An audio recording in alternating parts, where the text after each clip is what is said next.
How does catheter occlusion affect our outcomes? Intraluminal blood reflux creates risk of complications such as internal occlusions, infiltration, and infection. Let's talk about the real world of catheter occlusion.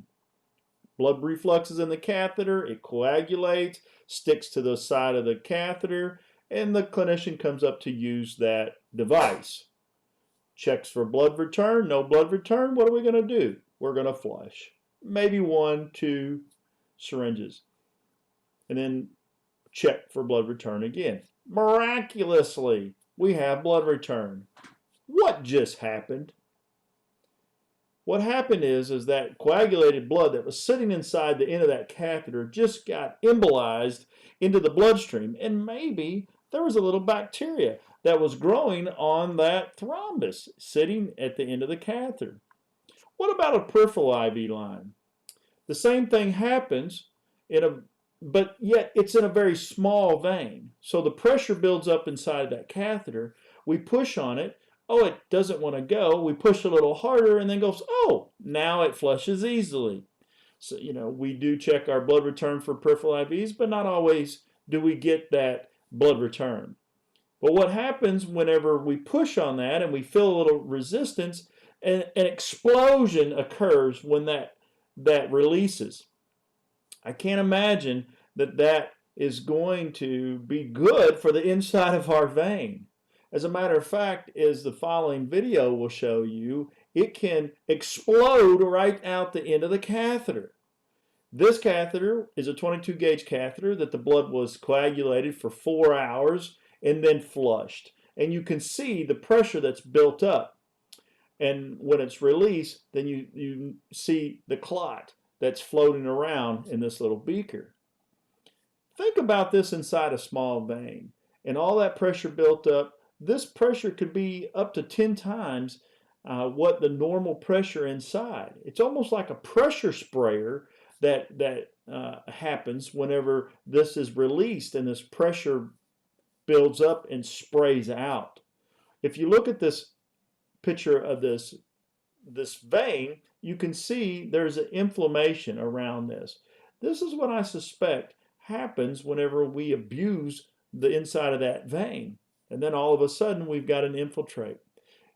Maybe even whenever we are pushing on that syringe and we feel that little resistance, that pressure built up might even dislodge the catheter tip and further complicate things with an infiltration.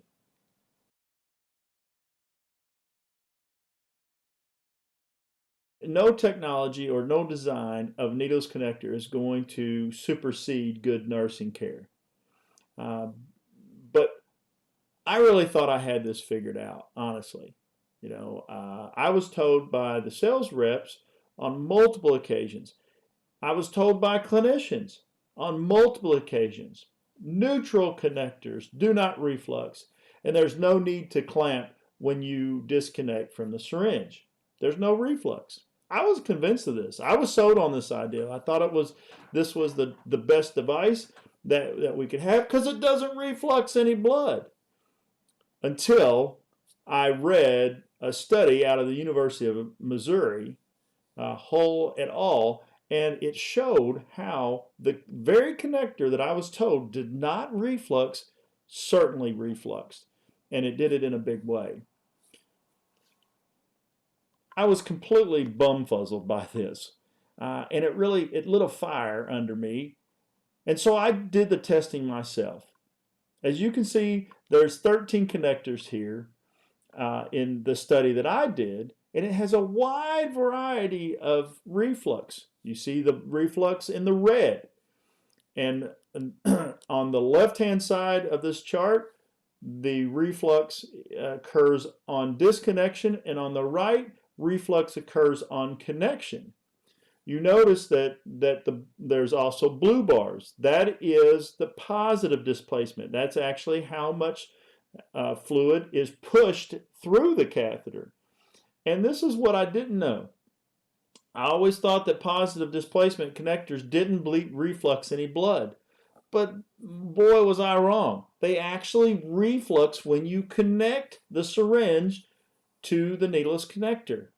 No one ever told me that. I had no idea. This manuscript has been accepted to the winter edition of AVA. So for more details, please see that edition. Here's another situation. Have you ever seen a patient grab an infusion bag and head to the bathroom? They grab it off the pole, they hold it at their waist, and they go and use the restroom. This is a problem. Watch during this demonstration as the bag is lowered to the insertion site. You will notice this retrograde flow coming back through the tubing. There's only one type of connector that prevents this type of retrograde blood, and I discovered it in this testing. This is the anti-reflux type of connector. I hope you've learned from this poster what I never knew about needleless connectors. There are only two kinds of connectors. The ones that reflux on connection and the ones that reflux on disconnection. This is important to know so that we as clinicians can prevent occlusions from happening.